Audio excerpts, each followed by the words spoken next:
வர்றார். அப்பா, உன்னை தான் பார்க்க வந்தேன். சாமி வாருங்கள், பெரிய புண்ணியம் நாங்கள் பண்ணது, இன்னைக்கு சாமி எழுந்தருளி இருக்கார், அமருங்கள்னு அவருடைய பாதத்தை வணங்கி திருநீர்லாம் வாங்கிக்கிறார்.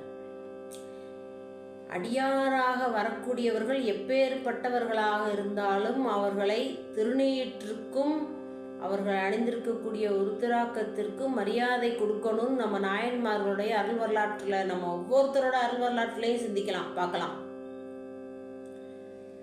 அதுபோல வந்திருக்கக்கூடிய அந்த அடியார் கொஞ்சம் வித்தியாசமான தோற்றமாக இருந்தாலும் அவர் அடியார், திருநீர் அணிந்திருக்கார், உருத்திராக்கம் அணிந்திருக்கார்.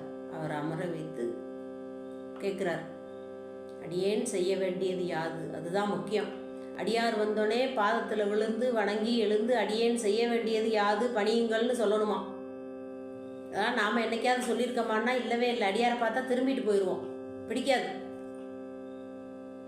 அந்த மாதிரியா இப்போ இருக்கக்கூடிய சூழலில் நம்ம வாழ்ந்துட்டுருக்கோம். நம்ம நாயன்மார்கள் வரலாறுலாம் நம்ம பேசி சிந்திக்கணும், அப்போ தான் மனம் பக்குவம் படும். அப்போ இந்த கேட்குறாரு, அடியேன் செய்ய வேண்டியது யாது, பணியுங்கள்னு கேட்குறாரு. அப்போ சாமி சொல்கிறாரு, அப்பா ஏற்பகை, நீ என்னமோ யார் என்ன கேட்டாலும் இல்லைன்னு சொல்லாமல் கொடுத்துருவியாமே அப்படின்னு கேட்டார். அப்போ ஏற்பகை நாயனார் சொல்கிறாரு, சாமி என்னிடம் உள்ள பொருளாக இருந்தால் கொடுத்து விடுவேன்னார். அவர்கிட்ட இருக்க பொருள், இல்லாத பொருளை நம்ம எடுத்து கொடுக்க முடியாது. இன்னொருத்தருடைய பொருளை எடுத்து நம்ம கொடுக்கறதுக்கு நமக்கு எந்த அதிகாரமும் கிடையாது, கொடுக்கக்கூடாது. தன்னுடைய உடைமை பொருளாக இருந்தால், தனக்கு உரிமையான பொருளாக இருந்தால் அதை கொடுக்கலாம். அப்போ இவர் கேட்குறாரு, நானும் உங்ககிட்ட ஒரு பொருள் கேட்க தான் வந்தேன் அப்படின்னார்.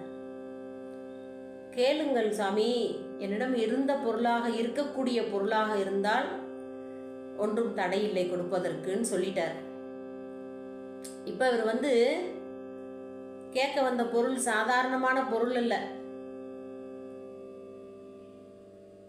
அதனால ஒரு நிமிஷம் என்ன பண்ணுறாரு, சரியப்பா அப்படின்னு சொல்லிட்டு, அப்பா நான் உன்னுடைய காதல் மனைவியை வேண்டி பெற்று செல்ல வந்தேன்ட்டார். எப்படி இருக்கும் பாருங்க.